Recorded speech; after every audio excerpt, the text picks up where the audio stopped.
محمد نام ایسا ہے. اور اب میں حدیث کوٹ کروں ترمذی میں ایک اور حدیث صحیح اور مسند احمد بن حنبل میں ایک حدیث صحیح. آقا علیہ السلام فرماتے ہیں، اس حدیث کو حضرت جابر بن سمرہ رضی اللہ تعالیٰ عنہ نے روایت کیا. آقا علیہ السلام نے فرمایا قال قال رسول اللہ ان بمکہ حجرا کان یسلم علی لیالی بعثت انی لاعرفہ الان. فرمایا مکہ میں اس گلی کے کونے پر ایک جگہ تھی، مکہ میں ایک پہاڑ، ایک پتھر کا ٹکڑا ہوا کرتا تھا. فرمایا میری بعثت کا زمانہ جب قریب آیا، بعثت سے پہلے، تو فرمایا خدا کی قسم جب گزرتا تھا تو پتھر مجھے الصلاۃ والسلام علیکہ یا رسول اللہ کہتا تھا، مجھ پہ سلام پڑھتا تھا. انی لاعرفہ الان، میں اس پتھر کو اب تک پہچانتا ہوں. مکہ معظمہ میں وہ پتھر تھا. اور بائی دی وے بتا دوں، وہ پتھر 14 صدیاں 1500 سال تک رہا، اسی جگہ کسی نے چھیڑا نہیں. اور 1963 میں بھی اور 1980s کے کئی سالوں 1984 85 تک میں نے کئی بار خود اس پتھر کی زیارت کی ہے، میں نے کی. اور جن لوگوں کو اس زمانے حج یا عمرہ نصیب ہوا ہے ان سب نے، اگر کسی کے علم میں تھا تو زیارت کی ہوگی، اہل علم نے ضرور جا کے کی ہوگی. جو محبت والے علم والے جاتے تھے اس پتھر کو جو حضور پہ سلام پڑھتا تھا اس کا دیدار کرنے جاتے تھے.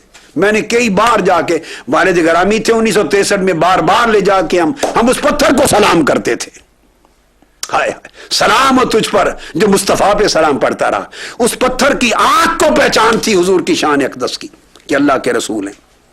پھر اس کے بعد حدیث صحیح پھر امام ترمذی روایت کرتے ہیں، اور حضرت مولا علی المرتضیٰ کرم اللہ وجہ الکریم اس حدیث کے راوی ہیں. پھر حدیث صحیح ہے، امام حاکم کہتے ہیں ھذا حدیث صحیح الاسناد. آپ فرماتے ہیں قال كنت مع النبي صلی اللہ علیہ وسلم بمکہ فخرجنا في بعض نواحيها فما استقبله جبل ولا شجر الا وهو يقول السلام عليك يا رسول اللہ. حضرت علی فرماتے ہیں خدا کی قسم میں آقا علیہ السلام کے ساتھ تھا. ایک روز باہر نکلے جنگلوں کی طرف اور ہم نے دیکھا کوئی پتھر، کوئی پہاڑ، کوئی درخت ایسا نہ تھا جہاں سے آقا علیہ السلام گزرتے اور وہ بآواز بلند ان پتھروں سے اور ان ٹہنیوں سے السلام علیکہ یا رسول اللہ کی ندا نہ آتی ہو. ہم ندا سنتے تھے. اس کو امام ترمذی نے روایت کیا، امام دارمی نے کیا، امام حاکم نے روایت کیا، بلکہ باب ہی یہی قائم کی ہے. اور یہ حدیث پھر میں نے عرض کیا صحیح الاسناد ہے. یہ آپ کے میلاد کا تذکرہ نسبی فضیلت سے لے کر بدایت خلق، ابتدا سے لے کر ولادت اور بچپنے تک آقا علیہ السلام کے مقام و مرتبہ نبوت کی پہچان کا یہ شان کا عالم تھا، یہ گوشہ تھا. اور پھر اسی مضمون کی ضمن میں اب آخر پہ 2 حدیث صحیح بخاری سے اور کوٹ کرتا ہوں جس سے آقا علیہ الصلوۃ والسلام کی سیرت طیبہ کا، آپ کی شان میلاد کے ساتھ تذکرہ ہو جائے. سیرت طیبہ کا آپ نوٹ کر لیں، عجیب مضمون ہے. امام بخاری نے الجامع الصحیح میں کتاب الوحی میں روایت کیا اس کو، کتاب الوحی، اور باب و بدء الوحی ہے. بخاری شریف کی بالکل ابتدا میں حدیث نمبر 7 ہے، اور وہ یہ کہ کس طرح غیر پہچانتے تھے، کس طرح غیر پہچانتے تھے. اس میں شان اقدس کا ذکر بھی آئے گا مگر سیرت طیبہ کی طرف مضمون لا رہا ہوں. اس حدیث کو حضرت عبداللہ ابن عباس رضی اللہ تعالیٰ عنہ روایت کرتے ہیں، اور ابن عباس فرماتے ہیں کہ مجھے سفیان بن حرب نے یہ واقعہ سنایا. وہ کہتے ہیں کہ وہ خود بھی قریش کے سرداروں کے ساتھ ملک شام میں تجارت کے لیے ہم گئے ہوئے تھے، تجارت کے لیے ملک شام میں. تو ہرقل جو روم کا بادشاہ تھا اور ہیڈ تھا کرسچن ورلڈ کا، بیزنٹائن امپائر کا جو سربراہ تھا، بیزنٹائن امپائر کا ہیڈ ایمپرر ہرقل، اس کو خبر ہوئی کہ ہم کچھ مکہ سے قریش آئے ہیں، تو اس نے ہمیں اپنے دربار میں بلا بھیجا. میں اب صحیح بخاری کو کوٹ کر رہا ہوں، ریلیونٹ ہی سے سناؤں گا آپ کو عبارت کے ساتھ بھی. بلا بھیجا، اور وہ اس وقت ایلیا میں تھا. ایلیا یروشلم کو کہتے ہیں، یروشلم میں القدس میں تھا. وہ ہم کو اپنے دربار میں بلایا اور سب ہم جب پیش ہوئے تو وہ کہنے لگا کہ تم میں کون ہے ایکم اقرب نسبا بہذا الرجل الذی یزعم انہ نبی صلی اللہ علیہ وسلم. ہم سے کہا اس ہرقل روم نے، بیزنٹائن ایمپرر نے پوچھا کہ تمہارے جو پورا وفد آیا ہے تم میں کوئی شخص ایسا بتاؤ کون ہے جو اس شخص کے ساتھ قریب ترین ہے نسب میں، رشتہ داری میں، جنہوں نے اعلان کیا ہے کہ میں اللہ کا نبی ہوں. رشتہ میں، نسب میں ان کے قریب ترین کون شخص ہے؟ بہت کتابوں میں یہ روایت ابن جریر طبری کی اور دیگر تاریخ کی کتابوں اور سیرت کی کتابوں سے حوالے سے آئی ہے، مگر میں اس مضمون کو صحیح بخاری کی روایت سے پڑھ رہا ہوں. چنانچہ وہ کہتے ہیں سفیان، وہ کہتے ہیں کہ میں آگے بڑھا، وقلت انا اقربہم نسبا، میں سب سے زیادہ قریب ہوں ان کے نسب کے اعتبار سے. ہرقل نے کہا اپنے لوگوں کو کہ اس شخص کو یہ جو کہہ رہا ہے کہ میں ان کا قریبی رشتہ دار ہوں، نسب میں قریب ہوں، اس کو میرے قریب کر دو. قال ادنوہ منی وقربوا اصحابہ فجعلوہم عند ظہری، اس کو میرے قریب بٹھا دو بالکل سامنے، اور اس کے ساتھ جو آئے ہوئے ہیں ان کو بالکل پیچھے قطار بنا کے اس کے ساتھ پیچھے بٹھا دو، تاکہ جو جو میں اس سے پوچھوں اور یہ بتائے وہ غور سے سنیں، تاکہ ان کی موجودگی میں غلط بیانی نہ کر سکے. ثم قال لترجمانہ، پھر اپنے ٹرانسلیٹر کو کہا، ترجمان کو، کہ ان کو بتا دو سارے لوگوں کو کہ میں اس سے کچھ سوالات کروں گا، تم غور سے اس کے جوابات سننا. اگر کہیں دیکھو کہ فَإِنْ كَذَبَنِي فَكَذِّبُوهُ، اگر کہیں غلط بیانی کرے تو اس کو جھٹلا دینا، وہیں ٹوک دینا، اس لیے تمہیں اس کے پیچھے بٹھایا ہے. ہو گئی. اس کے بعد اس نے پہلا سوال کیا. یہ حضرت سفیان بن حرب بیان کر رہے ہیں اور روایت عبداللہ ابن عباس نے کی ہے اور اس کو تخریج کیا امام بخاری نے الجامع الصحیح میں. اس نے پہلا سوال کیا کہ جس ہستی نے نبوت کا دعویٰ کیا ہے تم میں، بولو وہ تمہارے خاندان میں نسب کے اعتبار سے کیسا ہے؟ اب آپ دیکھیے اپروچ کیا ہے، اس کا نسب کیسا ہے. تو آپ دیکھیے بات غیروں کے ہاں بھی جب تعین ہوتا تو آغاز حضور کے نسب سے ہوتا تھا، ولادت سے آغاز ہوتا تھا، میلاد سے، نسب سے، خانوادے سے ہوتا تھا. تو جواب دیا سفیان بن حرب، انہوں نے کہا کہ وہ ہمارے اندر سب سے اعلی نسب کے حامل ہیں، نسب بڑا اعلیٰ ہے ان کا. جواب ہو گیا. دوسرا سوال کیا فَهَلْ قَالَ هَذَا الْقَوْلِ مِنْكُمْ أَحَدٌ قَطُّ قَبْلَهُ، یہ جو دعویٰ نبوت کیا ہے کیا ان سے پہلے بھی تمہارے اندر کسی نے دعویٰ نبوت کیا تھا؟ جواب دیا نہیں. تیسرا سوال کیا، بولیں کہ اس کی آباء و اجداد میں پہلے کوئی بادشاہ بھی ہوا ہے؟ اس نے کہا کوئی بادشاہ نہیں ہوا. 3. چوتھا سوال کیا کہ اس کی پیروی کون لوگ کرتے ہیں؟ بڑے جاگیردار، سرمایہ دار، وڈیرے، اشراف القوم، اشرافیہ اس کی پیروی کرتا ہے، یہ غریب پسے ہوئے لوگ ضعفاء وہ پیروی کرتے ہیں؟ اس نے کہا غریب پسے ہوئے لوگ اس کی پیروی زیادہ کرتے ہیں. چوتھا سوال کیا اس کے پیروکار مسلسل بڑھتے جا رہے ہیں یا گھٹتے جا رہے ہیں وقت گزرنے کے ساتھ ساتھ؟ جواب دیا بڑھتے جا رہے ہیں. چھٹا سوال کیا کیا کوئی شخص جو اس پر ایمان لایا ہو ان میں سے کوئی، یہ واقعہ اس وقت کا ہے کہ آقا علیہ السلام اس وقت مدینہ پاک میں تھے، ہجرت فرما چکے تھے، وفد مکہ سے گیا ہوا تھا، وفد مکہ سے گیا، یہ ہجرت مدینہ کے بعد کے زمانے کا واقعہ ہے. تو پوچھا کہ ان میں سے کوئی مرتد بھی ہوا ہے، ایسا بھی ہے کہ جو کچھ وقت ساتھ گزار کے پھر گیا ہو؟ اس نے کہا کوئی نہیں پھرا. ساتواں سوال کیا کیا تم اس پر جھوٹ بولنے کی تہمت لگاتے ہو جو تم مخالف اور دشمن ہیں؟ انہوں نے کہا نہیں لگا سکتے، صادق و امین جانتے ہیں. آٹھواں سوال کیا کیا اس نے کوئی بے وفائی کبھی کسی سے کی ہے، بات کہہ کے اس کو وفا نہ کی ہو؟ اس نے کہا نہیں، بے وفائی کبھی نہیں کی. پھر پوچھا تمہیں تعلیم کیا دیتا ہے؟ اب یہ تمام اہل پاکستان، اہل عالم، سامعین غور سے سنیں، میں بڑے اسپیسیفک ایشوز کی طرف جا رہا ہوں سیرت پاک کے لیے، اور ایسی 2 حدیثوں کا آج انتخاب کیا ہے تاکہ نادر مضمون حضور کی سیرت کا بیان ہو۔ تمہیں حکم کیا دیتا ہے، تعلیم کیا دیتے ہیں؟ اس نے کہا تعلیم دیتے ہیں کہ اللہ کی عبادت کرو اور شرک نہ کرو، اور نماز پڑھو، سچ بولو، پاکیزہ سیرت رہو، صلہ رحمی کرو، بھلائی کرو رشتہ داروں کے ساتھ۔ جب یہ سارے 9 سوالات کر لیے اور جواب لے لیے تو اب ہرقل روم کا جو ایمپرر تھا بیزنٹائن کا، اب وہ بولا۔ اس نے کہا سنو، میں نے تم سے پہلا سوال کیا اس نبی کے نسب کے بارے میں، تم نے کہا عالی نسب ہے۔ اب وہ جواب دیتا ہے، اس نے کہا کہ ہمیشہ کل انبیاء جو مبعوث ہوئے انسانیت کی تاریخ میں، ہمیشہ ہر نبی عالی نسب ہوا کرتا تھا، ہر نبی عالی نسب ہوتا تھا۔ میں نے تم سے دوسرا سوال کیا کہ کیا اس سے پہلے بھی کسی نے نبوت کا دعویٰ کیا تھا؟ تم نے کہا نہیں۔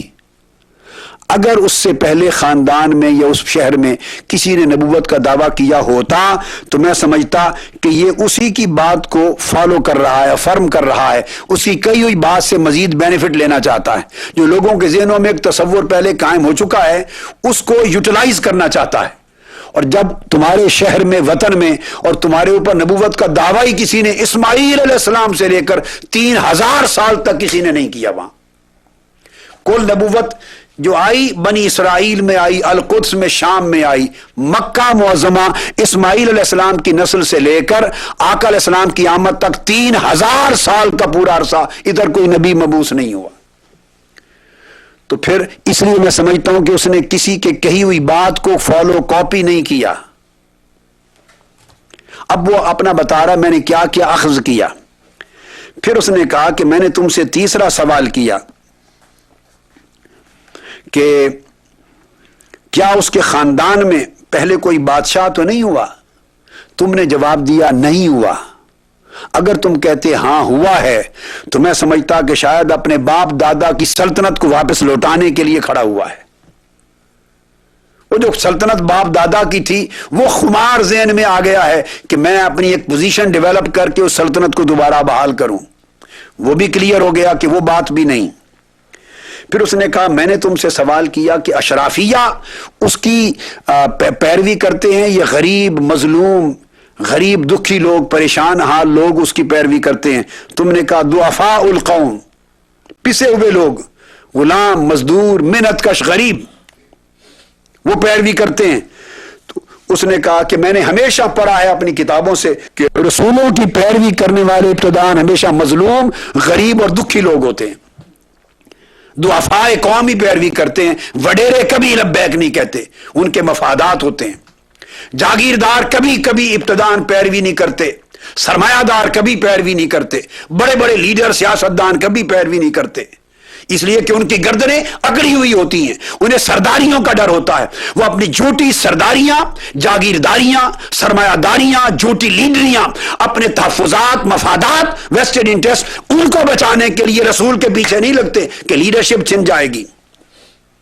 اور وہ جب بات کرتا ہے مظلوموں کو عزت دینے کے لیے بات کرتا ہے، پیچھے ہوئے لوگوں کو بلند کرنے کی بات کرتا ہے، جن سے دھوکہ ہوتا ہے ان کو دوبارہ عزت، غلاموں کو آزادی دینے کی بات کرتا ہے، تو غریب لگتے ہیں۔ اس نے کہا یہ رسولوں کی تاریخ بتاتی ہے، وہ بھی سچی ثابت ہو گئی بات اس میں۔ پھر اس کے بعد میں نے تم سے پوچھا کہ اس کے پیروکار بڑھ رہے ہیں یا مسلسل، گھٹ تو نہیں رہے؟ تم نے کہا گھٹے نہیں، بڑھتے جا رہے ہیں۔ اس نے کہا کہ سچے رسولوں کا یہی تاریخ بتاتی ہے کہ پیروکار بڑھتے رہتے ہیں حتیٰ کہ ایمان اپنی منزل مقصود تک جا پہنچتا ہے ان کا۔ پھر میں نے تم سے پوچھا کہ کوئی اس کے دین میں داخل ہو کے چھوڑ تو نہیں گیا؟ تم نے کہا کوئی نہیں، کسی نے نہیں چھوڑا۔ اس نے کہا یہ بھی سچے ایمان کی اور سچے نبی اور رسول کی علامت ہے کہ جن کے دلوں میں ایمان داخل ہو جاتا ہے وہ پھر ایمان کی لذت کو جو چکھ لیتے ہیں پھر کبھی پیچھے نہیں ہٹتے۔ ہرقل روم بتا رہا ہے جو پیالہ پی لیتے ہیں لذت ایمان کا، شراب ایمان کا، پھر وہ پیچھے نہیں ہٹتے۔ یہ بات بھی صحیح ثابت ہو گئی۔ پھر میں نے تم سے پوچھا کہ کہیں وہ کسی سے بے وفائی تو نہیں کرتا؟ تم نے کہا کبھی بے وفائی نہیں کی، جو بات کی پورا کیا ہے اس کو، تو یہ رسولوں کی شان ہوتی ہے، یہ بھی صحیح ثابت ہوئی۔ پھر میں نے تم سے پوچھا اس کی تعلیمات کیا ہیں؟ تم نے کہا ایک اللہ کی عبادت کرو، شرک نہ کرو، اور پھر تم نے بتایا کہ وہ نماز کی تعلیم دیتا ہے، سچائی کی تعلیم دیتا ہے، پاکیزہ سیرت اور طہارت کی تعلیم دیتا ہے زندگی کی، رسولوں کی یہی تعلیم ہوتی ہے۔ پھر میں نے تم سے پوچھا ساری باتیں جب تم نے تصدیق کر دی، اب ہرقل روم نے آخر پہ اعلان کیا، اس نے کہا فَإِنْ كَانَ مَا تَقُولُ حَقًّا فَسَيَمْلِكُ مَوْضَعَ قَدَمَيَّ هَاتَيْنِ۔ سن لو خدا کی قسم، جو کچھ اے سفیان بن حرب تم نے کہا اگر یہ سارا سچا ہے تو یہ میرا ملک روم جس کا میں سلطان اور بادشاہ ہوں، یہ سرزمین بھی اسی رسول کی سلطنت میں چلی جائے گی، وہ فاتح ہوگا، فتوحات ہوں گی، اور جس تخت پہ آج میں بیٹھا ہوں یہ اس کے قدموں میں چلا جائے گا۔ ہرقل روم کہہ رہا ہے، میں آپ کو صحیح بخاری سے کوٹ کر رہا ہوں یہ روایت۔ جب یہ بات ہو گئی پھر اس کے بعد ہرقل روم نے کہا وَقَدْ كُنْتُ أَعْلَمُ أَنَّهُ خَارِجٌ، مجھے کب سے پتا تھا کہ اس شان والا نبی آنے والا ہے، ہمیں علم تھا، ہم نے کتابیں پڑھی تھیں، لوگوں سے سنا تھا کہ اس شان والے نبی کا ظہور ہونے والا ہے، مگر لم اکن اظن انہ منکم، یہ خیال کبھی نہیں آیا تھا کہ قریشیوں تم میں آئیں گے، ہم اس خیال میں تھے کہ بنی اسرائیل میں آئیں گے۔ اب وہ رسول آ چکے، اب آگے ایمان افروز جملہ ہے، قربان جائیں۔ اس بیزنٹائن ایمپرر نے کیا بات کی، اس نے کہا خدا کی قسم وَلَوْ كُنْتُ عِنْدَهُ لَغَزَلْتُ عَنْ قَدَمَيْهِ، خدا کی قسم اگر مجھے اس کی صحبت نصیب ہو جائے اور میں ان کے ساتھ ہوں تو پانی کے ساتھ ہر روز ان کے قدم دھویا کروں اور دو دو کے قدم مصطفیٰ کے پیا کروں۔ یہ صحیح بخاری کے لفظ ہیں، میں ان کے قدم دھویا کروں اگر ان کی صحبت میں رہوں تو۔ جب یہ سارا بیان کر دیا اس وقت وہ کہتے ہیں کہ انہوں نے بلایا، اب اس شخص کو لاؤ، حضور علیہ الصلوۃ والسلام نے خط بھیجا تھا دعوت اسلام کا اس کی طرف، یہ سارا واقعہ خط پیش کرنے سے پہلے کا ہے۔ جب اس نے اپنی تقریر کر لی، سب کچھ بیان کر دیا، اب کہا ثم دعا بکتاب رسول اللہ صلی اللہ علیہ وسلم، اب جو دہیا کل بھی جو حضور کا خط لے کر آئے تھے، کہا کہ بلاؤ اس پیغامبر کو جو اس مصطفیٰ کا خط لایا ہے میرے پاس۔ پھر اس نے خط پڑھا، ہرقل نے آقا علیہ السلام کی دعوت اسلام کا پورا خط تھا، وہ سارا پڑھ کے جب سارا خط ختم ہوا تو اس کے بعد آوازیں بلند ہوئی اور دربار کا ہر شخص گریہ و زاری کر کے بلند آواز سے چیخنے لگ گیا، ہر ایک نے سمجھا کہ ایمپرر آف بیزنٹائن تو مسلمان ہو گیا، ہماری مسیحیت کی جو پوری جو سلطنت تھی وہ گئی، چیخ و پکار کر کے رونے لگ گئے۔ لفظ آتے ہیں کاسور عندہ الصخب وارتفعت الاصوات، اس کے دربار میں آوازیں بلند ہو گئی، چیخ و پکار ہوئی، اور سفیان بن حرب کہتے ہیں کہ میں باہر نکلا تو مجھے یقین ہو گیا انہ سیظہر حتی ادخل اللہ علیہ الاسلام، مجھے یقین ہو گیا اس دن کہ یہ رسول کامیاب ہو کر رہیں گے، اور یہ یقین اس وقت تک رہا حتیٰ کہ میں خود داخل اسلام ہو گیا۔ واقعہ بیان کر رہے ہیں اپنے قبول اسلام سے پہلے کا، حتیٰ کہ میں خود مسلمان ہو گیا۔ یہ آقا علیہ الصلوۃ والسلام کی ایک ایسپیکٹ ہے۔ اب اس میں جو میں نکات سیرت بیان کرنا چاہتا ہوں وہ یہ 9 علامتیں بیان کی آقا علیہ السلام کی نبوت اور رسالت کی تصدیق کے لیے۔ پہلی تو عالی نسب ہونے کی وہ شان رسالت مآب ہے، وہ ایک چیپٹر ہے، چھوڑ دیں۔ اس کے بعد جو اس نے سوال کیے غور کریں۔ پہلی بات تو وہ یہ کرتا ہے کہ کبھی اس نے جھوٹ بولا، تو پہلی پہچان آقا کی نبوت و رسالت کی یہ ہے کہ کذب کی گنجائش نہیں ہوتی۔ آقا علیہ السلام سے محبت کا دم بھرنے والوں اپنی زندگیوں میں گریبان میں جھانک کر دیکھو، اگر آپ اپنی زندگیوں میں چھوٹے موٹے معاملات میں جھوٹ اس نے ایک بڑا عجیب استدلال کیا ہرقل نے، صحیح بخاری میں اسی میں اس نے کہا کہ جب تم نے کہا کہ اس نے ہمارے ساتھ کبھی جھوٹ نہیں بولا تو میں نے اس سے یہ استدلال کیا کہ جو شخص انسانوں کے ساتھ جھوٹ نہیں بولتا وہ خدا کے حوالے سے جھوٹ کیسے بول سکتا ہے؟ پہلی بات تو یہ کہ آقا علیہ السلام کے ساتھ سچی محبت کا دم بھرنے والوں، اس محبت کا ظہور اور ثبوت ہونا چاہیے، زندگی میں سچائی کو لے آؤ، مر جائے بندہ، کٹ جائے، مگر زبان پہ جھوٹ نہ آئے۔ پھر اس نے کہا کہ دھوکہ نہیں کرتے، جواب ملا نہیں، نبی کی سچی علامت ہے۔ تو حضور کے غلام ہیں تو دھوکہ دہی ختم کر دے، زندگی میں ملاوٹ ختم کریں، دھوکہ دہی ختم کریں، لوگوں کو کے ساتھ فراڈ ختم کریں۔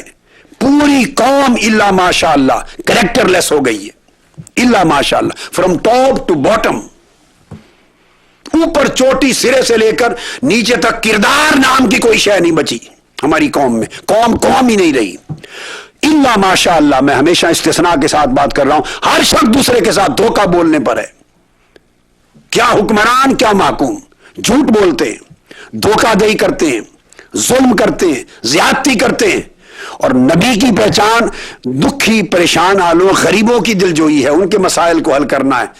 کتنے لوگ ہیں جو آج بڑھائی کا نام لیتے ہیں اور پسے ہوئے کروڑوں لوگوں کا خیال کرتے ہیں، ان کو خیال آتا ہو۔ ہر اشرافی یا بڑا بڑے کی بات کرتا ہے، ہر بڑے کو بڑے کے مفادات عزیز ہیں۔ غریب جل رہا ہے غربت میں، پریشان حالی میں، بے روزگاری میں۔ کبھی دیکھا کہ کسی کے ایجنڈے میں غریب کا کوئی مسئلہ زندگی میں ہو؟ دلوں کے غم مٹاتا ہے محمد، ایسا ہے۔ قومیں کہاں کی کہاں نکل گئیں، اور ہم صرف اپنے جنگ و جدال اور جھوٹ اور دجل و فریب کے اندر ہی بیٹھے ہوئے ہیں، اس سے آگے نکلنے کا نام نہیں لیتے۔ یہ قوم کب بنے گی؟ اس کے اندر اخلاق کی قدریں کب زندہ ہوں گی؟ اس کے اندر سچائی کب آئے گی؟ اس کے اندر وفاداری کب آئے گی؟ غریب پروری کب آئے گی؟ اخلاق کب آئے گا؟ سیرت کب آئے گی؟ جب تک یہ قدریں آپ اپنے اندر ہر انڈیویجول اور اجتماعیت پوری سوسائٹی زندہ نہیں کرے گی، آپ کبھی خیر کی توقع مت کریں۔ آپ کا مقدر آسمان سے یوں ہی ایسے من و سلوہ اور مائدہ کی طرح نہیں اتر جائے گا کہ مقدر بدل جائے۔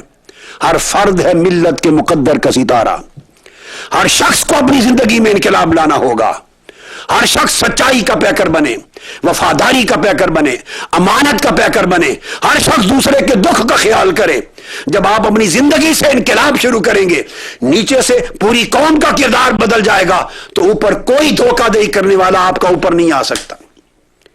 یاد رکھ لیں، جب آپ شکوہ کرتے ہیں نا کہ حکمران دھوکہ کرتے ہیں، حکمران اس قوم سے کبھی دھوکہ نہیں کر سکتے جو قوم خود دھوکے کرنے والوں کی نہ ہو۔ جب قوم خود دھوکے باز ہوتی ہے، ان کو حکمران دھوکے باز ملتے ہیں۔ جب قوم غلط فیصلے کرتی ہے، حکمران غلط ملتے ہیں، لیڈر غلط ملتے ہیں۔ جب قوم کے لوگ جھوٹ بولتے ہیں، ان کے نمائندے جھوٹ بولنے والے ملتے ہیں۔ ایک دوسرے کی لوٹ مار استحصال کرتے ہیں تو ان کے لیڈر استحصال کرنے والے ملتے ہیں۔ یہ ایک پروسیس ہے، آپ یہ فیصلہ کبھی نہیں کر پائیں گے کہ مرغی پہلے ہے یا انڈا پہلے۔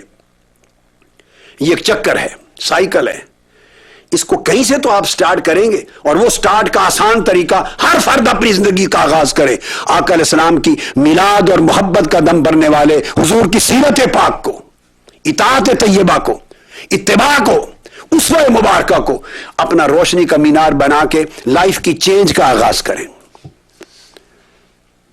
آپ دیکھیے پوری قوم کا عالم کیا ہے، کہیں یہ دھوکہ دہی ہے، کہیں نماز سے غفلت ہے، کہیں عبادت سے غفلت ہے، کہیں اطاعت نہیں ہے، کہیں جھوٹ ہے، کہیں دجل ہے، کہیں فریب ہے، کہیں خیانت ہے، کہیں بددیانتی ہے، کہیں یہ عالم ہے، کہیں درندگی ہے، دہشت گردی ہے، انتہا پسندی ہے، گردنیں کٹ رہی ہیں۔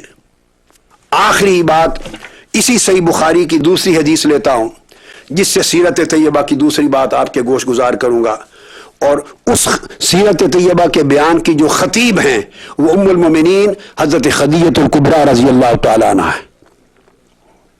انہوں نے آقا علیہ السلام کی سب سے پہلا خطاب حضور علیہ السلام کی سیرت پر، پہلے بیان ہو چکے، راہب کا خطاب تھا بچپن کا، یہ سب خطاب بیان ہو چکے۔ اب آقا علیہ السلام کے اعلان نبوت کے بعد پہلا خطاب جو سیرت کا ہوا وہ بتاتا ہوں صحیح بخاری سے، اور وہ حضرت ام المومنین عائشہ صدیقہ رضی اللہ تعالی عنہ ہیں، اور اس کی سگنیفیکنس کیا ہے کہ زوجہ ہیں، زوجہ ہیں۔ زوجہ گھر والی سے بہتر شوہر کے حالات سے واقف کوئی نہیں ہوتا۔ ہم 100 پردے اپنے اوپر شرافت کے، بناوٹ کے، تقوی کے، نیکی کے ڈال ڈول کے نکلیں، 100 کو دھوکہ دے سکتے ہیں، مگر بیوی بچوں کو دھوکہ کوئی نہیں دیا جا سکتا۔ وہ آپ کی زندگی کو ننگا دیکھتے ہیں، بے نقاب دیکھتے ہیں، شب و روز دیکھتے ہیں، خلوت و جلوت دیکھتے ہیں۔ یہ جو ہم رونا روتے ہیں کہ بچے کہنا نہیں مانتے، کس لیے کیا نہ مانے؟ آپ نے ان کو اپنی زندگی کا رخ دکھایا کیا ہے؟ اگر والدین کو بچے دیکھتے ہو کہ جھوٹ بولتے ہیں، بچے کیوں سچ بولنا سیکھیں گے؟ بچے دیکھتے ہو ماں باپ نماز نہیں پڑھتے، بچے کیوں نماز پڑھیں گے آپ کے کہنے پر؟ بچے دیکھتے ہو کہ ملاوٹ کرتے ہیں، حرام خوری کرتے ہیں، رشوت خوری کرتے ہیں، دھوکہ کرتے ہیں، وہ بچے کیوں نیک اور پارسا بنیں گے؟ ان کے سامنے ماڈل لائف کا کیا ہے؟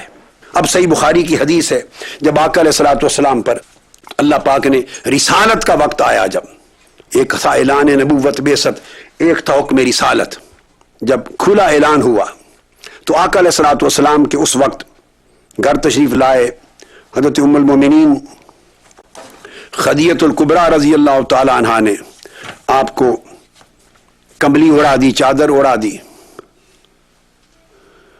جب چادر اڑا دی تو انہوں نے اس مقام پر آقا علیہ السلام کے سامنے گفتگو کی گھر میں، اور وہ گفتگو کیا تھی؟ اس میں فرمایا کاللہ واللہ ما یحزنک اللہ ابدا انک لتصل الرحم وتحمل الکل وتکسب المعدوم وتقری الضیف وتعین علی نوائب الحق۔ یا رسول اللہ، خدا کی قسم اللہ پاک آپ کو کبھی تنہا نہیں چھوڑے گا، اللہ تعالیٰ آپ کو کبھی پریشان نہیں فرمائے گا۔ کیوں؟ آپ کے اندر میں نے اپنی زندگی میں 5 خوبیاں دیکھی ہیں۔ وہ 5 خوبیاں کیا ہیں؟ سب سے پہلے میں نے دیکھا ہے کہ آپ نے ہمیشہ صلہ رحمی کی ہے، اپنی خونی رشتوں کی مدد کی ہے۔ اب ایک ماڈل ہے ایک کریکٹر کا، ذرا سنتے آئیے، پیکیج ہے پورا۔ جہاں خونی رشتے ہیں، کتھ اینڈ کن، ان کو ہمیشہ آپ نے ان ریلیشنز کے ساتھ بھلائی نیکی کی ہے۔ اور پھر آپ نے کیا کیا ہے؟ جہاں کسی غریب کو دیکھا ہے، آپ نے ہمیشہ غریب کا بوجھ اٹھایا ہے، اس کی مدد کی ہے۔ جہاں کسی معدوم کو دیکھا ہے جو بالکل ڈپرائیوڈ ہے، تو آپ نے اس ڈپرائیوڈ کا اکنامک ڈیڈ لاک ختم کرنے کے لیے اس پر وسائل خرچ کر کے اس کی حاجت مندی دور کی ہے۔ کوئی مہمان آ گیا ہے آپ کے دروازے پر، آپ نے خود کھانا نہیں کھایا، اس کو کھلا دیا ہے، اس کی مدد کی ہے۔ اور اگر جو لوگ اس ظلم اور پریشانی میں مبتلا، جو پریشان حال ہوتے ہیں، آپ نے حق کی خاطر ہمیشہ ان کی مدد کی اور کھڑے ہو گئے ہیں، مظلوم کے لیے ہمیشہ کھڑے ہو گئے ہیں۔ آپ نے عرض کی یا رسول اللہ، یہ 5 خوبیاں جو میں نے آپ کے اندر دیکھی ہیں، جس کردار میں یہ 5 خوبیاں ہوں اس کو اللہ کبھی تنہا نہیں چھوڑ سکتا۔ اب آئیے اس پیمانے پر پرکھیں، ہم انفرادی طور پر بھی، پوری قوم کے لحاظ سے، قومی طور پر بھی، ہم میں سے کتنے ہیں؟ ہر شخص سوچے جو اپنے تمام خونی رشتوں کے ساتھ بھلائی کرتا ہے۔ یہاں سے بگننگ ہوتی ہے، ہمارے دنگا فساد ہی خونی رشتوں میں ہوتا ہے سارا۔ کسی کی شادی ہو جائے تو روٹھ کے بیٹھ جاتے ہیں پاکستانی لوگ، ہم لوگ منانے کے لیے چلتے ہیں کہ ایک مہینہ ان کو ذلیل اور رسوا کرتے ہیں، موقع تلاش کرتے ہیں، اس کی خوشی برباد کرتے ہیں۔ روٹھ گئے ہیں جی، اب شادی پر نہیں آنا، انتہا ہے ظلم کی۔ اور جب باتیں ان کی سن لو تو ایک بات میں معقولیت نظر نہیں آتی، سوائے کڑ کڑ کے، تماشے کے، سوائے بغض کے، اناد کے، حسد کے اور تماشے، کچھ نہیں اس کے اندر حقیقت ہوتی۔ اللہ پاک نے رحم کو اپنی رحمت اور رحمان میں سے نکالا ہے۔ جو اپنے خونی رشتوں کے ساتھ بھلائی نہیں کر سکتا، وہ سوسائٹی سے کیا بھلائی کرے گا؟ ہمارے ہاں شریکے اور مقدمے بازی بھی خونی رشتوں میں ہوتی۔ آج بھائیوں کا خون سفید ہو گیا ہے، بھائی بہنوں کو کوئی خیال نہیں کرتا۔ وسائل دیے بھائی کو کسی نے، بہنیں بھوک سے مر رہی ہیں، کوئی پوچھتا نہیں۔ الاقرب فالاقرب، خونی رشتہ مقدم ہے، پھر پڑوس مقدم ہے۔ خونی رشتے ظلم زیادتی بھی کریں تو معاف کر کے پھر بھلائی کی جائے، اس کریکٹر کو اڈاپٹ کرنا ہوگا پوری قوم کو، پھر اللہ کی رحمت ہوگی، پھر ان کو اللہ کبھی تنہا نہیں چھوڑتا۔ پھر انہوں نے فرمایا دوسری، اگر کوئی پریشان حال ہو، غریب، تو اس کا بوجھ اٹھاتے ہیں یا رسول اللہ آپ. جس کا کوئی سہارا نہ ہو اس کا سہارا بنتے ہیں. اب انڈیویجول کریکٹرز کو دیکھیں, ہم میں سے کتنے لوگ ہیں دین کا دم بھرنے والے جو بے سہارا دکھیوں کا سہارا بنتے ہیں زندگی میں. سوشل لائف میں کتنے لوگ ہیں, ہم نے اس کو کبھی دین کا حصہ ہی نہیں سمجھا. وہ ویلفیئر سوسائٹیز کا کام ہے, خدمت خلق کی جو تنظیمیں ہیں وہ کریں, ہم نے اس کو دین کا حصہ سمجھا ہے. آقا علیہ السلام کا عمل یہ ہے کہ وہ بوڑھی خاتون مکہ کی گلی میں کھڑی ہے, بہت بڑی بوجھ ہے اس کے پاس, گانٹ اٹھانے والا کوئی نہیں. آقا علیہ السلام اس مائی کو کہتے ہیں تمہارا بوجھ گانٹ اٹھا کے میں تمہیں گھر پہ چھوڑ آتی. سر اقدس پر ساری کائنات کے سرتاج اور بادشاہ اور شہنشاہ, جن کی ایک جھلک دیکھنے کے لیے قدسیان فلک سدرۃ المنتہا پر شب معراج منتظر کھڑے ہیں, وہ اس کافر مائی کا پورا گانٹ اٹھا کے چلتے ہیں, اس کے گھر جا کے پہنچاتے ہیں.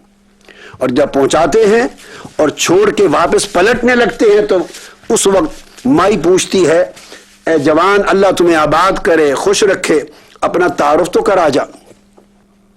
اس نے اتنی بات کر دی, تعارف سے پہلے اس نے پوچھا کہ میں ایک نصیحت کرتی ہوں, میں نے سنا ہے مکہ کے اس شہر میں کسی نے نبوت کا وعدہ اعلان کیا ہے اور وہ بڑا جادوگر ہے معاذ اللہ, جو اس کو مل لیتا ہے اس کا دین بدل جاتا ہے, وہ اسی کا ہو جاتا ہے.